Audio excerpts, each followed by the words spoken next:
Hello, these are flip notes 4A part 4 in our unit on motivation, emotion, and personality. In this section, we're talking about experiencing and expressing emotions. My Bitmoji, she's done. She can't even. But not you. You're going to do it. You can do it. We got this. Let's go. Experiencing emotion, the person we often associate with emotions is Paul Ekman. He did a large cross-cultural study in which he found that we all view basic facial expressions the same. That even people who lived in countries or parts of the world where they'd not been exposed to TV or other people, and I think he went to New Guinea out in the Pacific, that even they were able to recognize expressions on faces of people they'd never met. They said that we speak and understand pretty much the same facial language around the world. Ekman identified that the 6 fundamental emotions are happiness or joy, anger, sadness, surprise, disgust, and fear. We have the ability to make many more facial expressions, but those are the kind of the universal ones. The display rules have more to do with how we expect and how we're expected to express emotions. That has more to do with cultural rules. So, for example, in Asian cultures, they're a lot more, they hide their emotions a lot more, we'll say. So the rules vary from culture to culture. Ekman also looked at micro expressions, or how tiny little movements in our face occur that we're not conscious that we're doing. So, for example, when we're lying, we may be doing things like lifting our eyebrows, and that was Ekman's research. Anger, fear, surprise, sadness, joy, and disgust. The facial feedback hypothesis was an experiment that said that if you hold a facial expression, you'll begin to feel that emotion. So what they did was they would kind of force people's faces into these positions where they were either smiling or frowning, and then the people reported that they did start to feel those emotions after a while. However, this experiment has been recently discredited because different people have tried to replicate the experiment and have not gotten the same results. So that reminds us that in research, the importance of replicating other people's research to see if your hypothesis can be confirmed by others. So, how do we express our emotions? There's 2 ways. We express emotions unconsciously, and we usually have a fast response to stuff and a slow response in this section. So, our unconscious emotions that we just don't even realize that we're showing, especially on our faces, that can be part of an early defense mechanism. And then our conscious responses. We've had more time to think about it and formulate a response. And a lot of that response comes from our cortex, where we're doing our thinking in our brain. Some of the biological structures that are involved in processing emotions, you'll recall that the limbic system, made up of multiple brain parts, including the hippocampus, the hypothalamus, and the amygdala, play a big role in emotions. The amygdala, we know, is our fear center, fear, anger, rage, and it is continuously on alert looking for threats. The reticular formation, which is down by the brainstem, is the one that sends incoming signals to the brain. So it works with our thalamus and amygdala to look for incoming info, especially if a threat is detected, and helps to kind of get that fight or flight response going. The cerebral cortex, which we know is all of our wrinkly area of our brain, all those association areas that do the higher level thinking, is helping us to process emotions by linking things to memories, feelings. Our right hemisphere seems to specialize more in negative emotions, and the left in more positive emotions. The autonomic nervous system, which is controlled by the hypothalamus, plays a big role in emotion through the fight or flight response. Remember, the fight or flight response is sympathetic nervous system. That's what gets our body all pumped up for action. And the parasympathetic response, which we also call rest or digest, is what calms the body down, but can dominate in more pleasant emotions. Another big factor in the processing of emotions are hormones. A few of them that we'll look at here: serotonin, low levels linked to feelings of depression, but high levels in happiness and love. Epinephrine and norepinephrine, both part of that fight or flight response, produced in fear, more abundant in anger.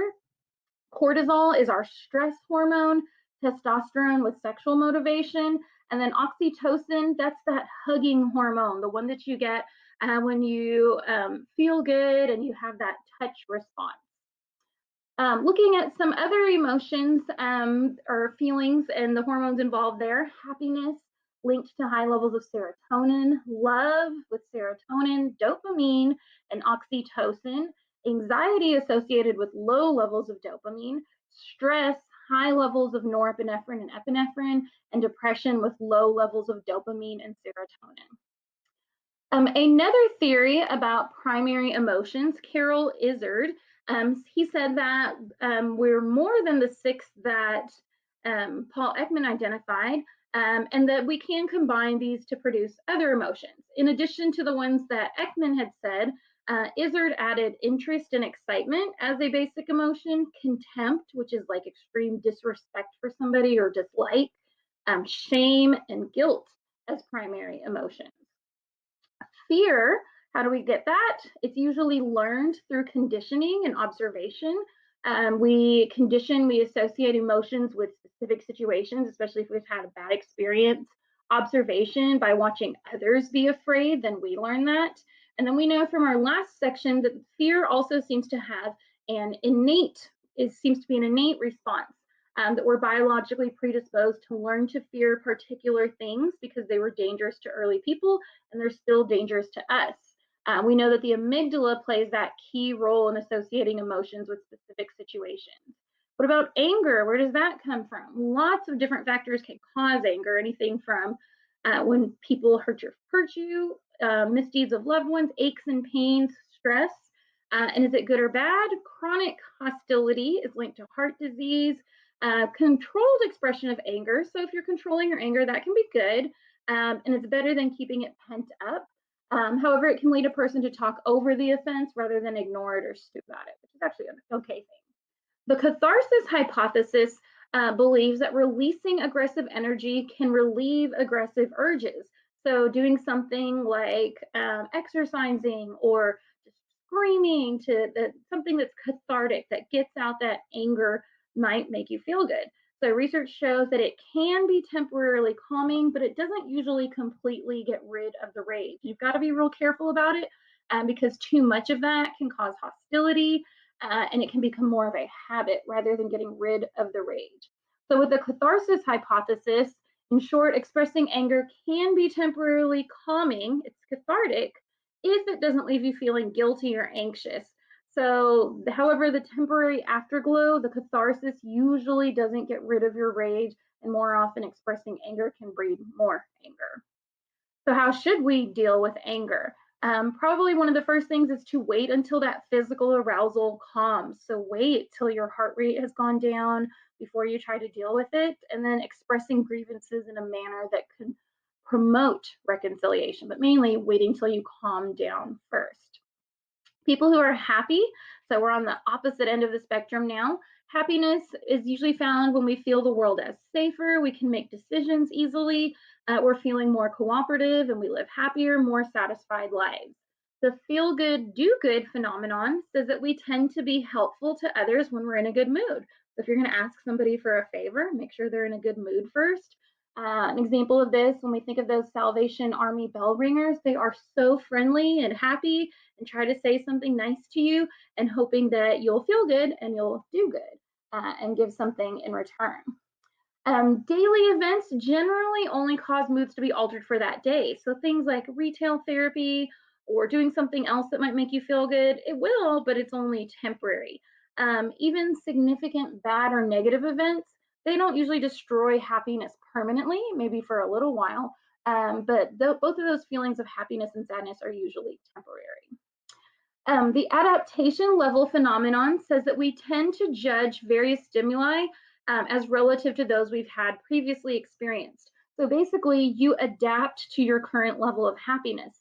So let's say you win the lottery, and that's awesome, and you have all of this money, and you have this new great rise in happiness. You will eventually adapt to that, and then you're going to have even more, something new, more significant to kind of create that new surge of happiness. So we just kind of get used to where we are.